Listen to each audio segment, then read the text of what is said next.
नमस्कार दोस्तों, आपका मेरे YouTube चैनल भक्ति ज्ञान त्योहार में स्वागत है। आज मैं आपको जितिया व्रत की 2 प्रमुख कथाएं सुनाने जा रही हूँ।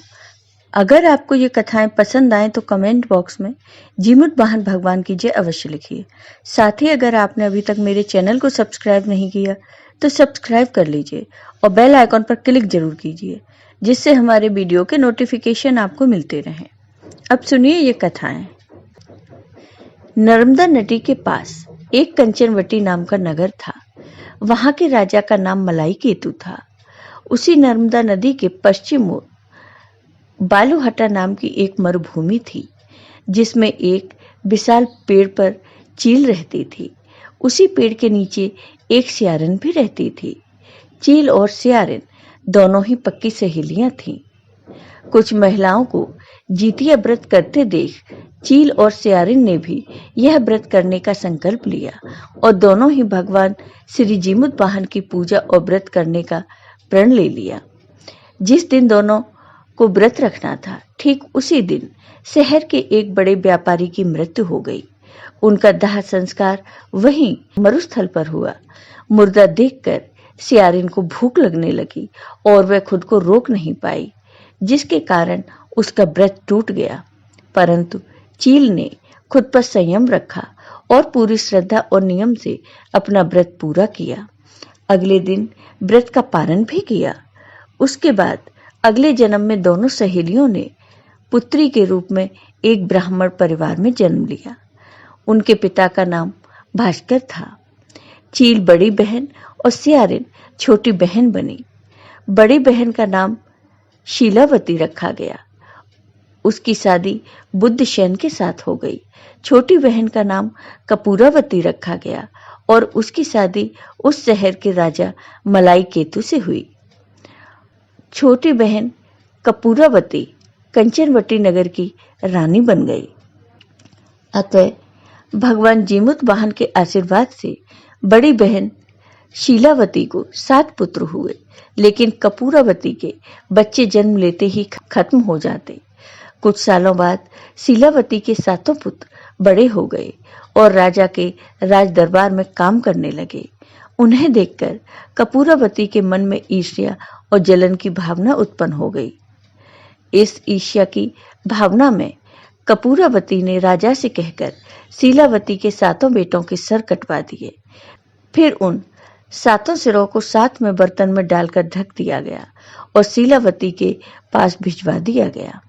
यह सब देखकर भगवान जीमुत वाहन ने मिट्टी की सहायता से 7 भाइयों के सर बनाए और सभी सिरों को धड़ से जोड़कर उन पर अमृत छिड़क दिया, जिसके कारण वे 7 भाई फिर से जिंदा हो गए और लौटकर घर आ गए। रानी ने जो कटे सर भिजवाए थे वह सब फूल बन गए। कपूरावती समाचार पाने को बहुत व्याकुल थी, लेकिन जब उसे इस बात का पता चला तो वह अपनी बहन के घर गई और वहां सबको जिंदा देखकर आश्चर्य में पड़ गई और बेहोश हो गई। जब कपूरावती को होश आया तो उसने अपनी बड़ी बहन को सारी बात बताई और अपनी गलती का पश्चाताप किया। भगवान जीमुत वाहन की कृपा से बड़ी बहन को पूर्व जन्म की सारी बातें याद आ गईं और वह अपनी छोटी बहन को उसी पेड़ के नीचे लाकर पूर्व जन्म की सारी बातें सुनाई, जिसे सुनकर कपूरावती फिर बेहोश हो गई और वहीं मर गई। जब राजा तक इस बात की सूचना मिली तो उन्होंने उसी जगह पर पेड़ के नीचे कपूरावती का दाह संस्कार करा दिया। इस तरह बड़ी बहन अपने पुत्रों के साथ खुशी खुशी रहने लगी और कपूरावती मृत्यु को प्राप्त हुई। जय हो भगवान जीमुत वाहन की। अब सुनिए जितिया व्रत की दूसरी कथा। गंधर्वों के राजकुमार का नाम जीमुत वाहन था। वे बड़े उदार और परोपकारी थे। जीमुत वाहन के पिता ने वृद्धावस्था में वानप्रस्थ आश्रम में जाते समय इनको राज सिंहासन पर बैठाया, किंतु इनका मन राजपाट में नहीं लगता था। वह राज्य का भार अपने भाइयों पर छोड़कर स्वयं वन में पिता की सेवा करने चले गए। वन में ही जीमुतवाहन की मलयवती नामक राजकन्या से भेंट हुई और दोनों में प्रेम हो गया और वन में ही जीमुतवाहन ने मलयवती से विवाह कर लिया। एक दिन जब वन में भ्रमण करते हुए जीमुतवाहन काफी आगे चले गए, तब उन्हें एक वृद्ध स्त्री विलाप करते हुए दिखी। जीमुतवाहन वृद्ध स्त्री के पास गए और पूछा कि आप इतना क्यों रो रही हैं। तब उस वृद्ध स्त्री ने रोते हुए बताया, मैं नागवंश की स्त्री हूँ, मुझे एक ही पुत्र है। पक्षीराज गरुड़ के कोप से मुक्ति दिलाने के लिए नागों ने यह व्यवस्था की है कि वे गरुड़ को प्रतिदिन भक्षण हेतु एक युवा नाग सौंपेंगे। आज मेरे पुत्र शंखचूड़ की बलि का दिन है। आज मेरे पुत्र के जीवन पर संकट है और थोड़ी देर बाद ही मैं पुत्र विहीन हो जाऊंगी। एक स्त्री के लिए इससे बड़ा दुख क्या होगा कि उसके जीते जी उसका पुत्र न रहे। जीमुतवाहन को यह सुनकर बड़ा दुख हुआ। उन्होंने उस वृद्ध स्त्री को आश्वासन देते हुए कहा, डरो मत, मैं तुम्हारे पुत्र के प्राणों की रक्षा करूंगा। आज उसके स्थान पर स्वयं मैं अपने आप को उसके लाल कपड़े में ढककर बद्धशिला पर लेटूंगा ताकि गरुड़ मुझे खा जाए पर तुम्हारा पुत्र बच जाए। इतना कहकर जीमुतवाहन ने शंखचूड़ के हाथ से लाल कपड़ा ले लिया और वे उसे लपेटकर गरुड़ को बलि देने के लिए चुनी गई बद्धशिला पर लेट गए। नियत समय पर गरुड़ बड़े बेग से आए और वे लाल कपड़े से ढके जीमुतवाहन को पंजे में दबोचकर पहाड़ के शिखर पर जाकर बैठ गए। गरुड़ ने अपनी कठोर चोंच का प्रहार किया और जीमुतवाहन के शरीर से मांस का बड़ा हिस्सा नोच लिया।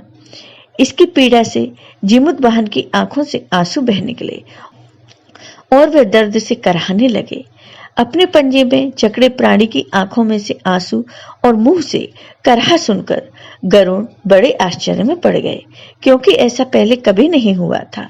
उन्होंने जीमुतवाहन से उनका परिचय पूछा। जीमुतवाहन ने सारा किस्सा कह सुनाया कि कैसे एक स्त्री के पुत्र की रक्षा के लिए वे अपने प्राण देने आए हैं।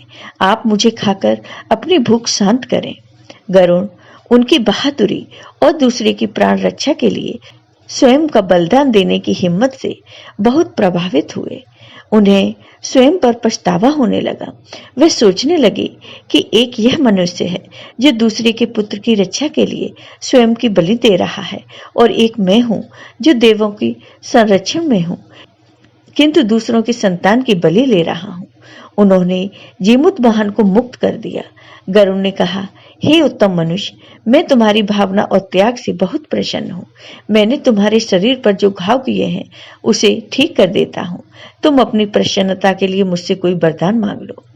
राजा जीमुतवाहन ने कहा, हे पक्षीराज, आप तो सर्वसमर्थ हैं। यदि आप प्रसन्न हैं और वरदान देना चाहते हैं तो आप सर्पों को अपना आहार बनाना छोड़ दें।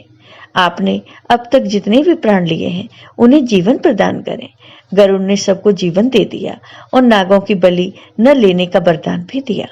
इस प्रकार जीमुतवाहन के साहस से नाग जाति की रक्षा हुई। गरुड़ ने कहा, तुम्हारी जैसी इच्छा वैसा ही होगा। हे राजा, जो स्त्री तुम्हारे इस बलिदान की कथा सुनेगी और विधि पूर्वक व्रत का पालन करेगी, उसकी संतान मृत्यु के मुख से भी निकल आएगी। तब से ही पुत्र की रक्षा हेतु जीमुतवाहन की पूजा की प्रथा शुरू हो गई। यह कथा कैलाश पर्वत पर भगवान शिव ने माता पार्वती को सुनाई थी। जीवित पुत्रिका के दिन भगवान श्री गणेश, माता पार्वती और भगवान शिव जी की पूजा एवं ध्यान के बाद व्रत कथा भी सुननी चाहिए। जय हो भगवान जीमुतवाहन की। आपको ये वीडियो पसंद आया हो तो कमेंट बॉक्स में कमेंट करके जरूर बताइए।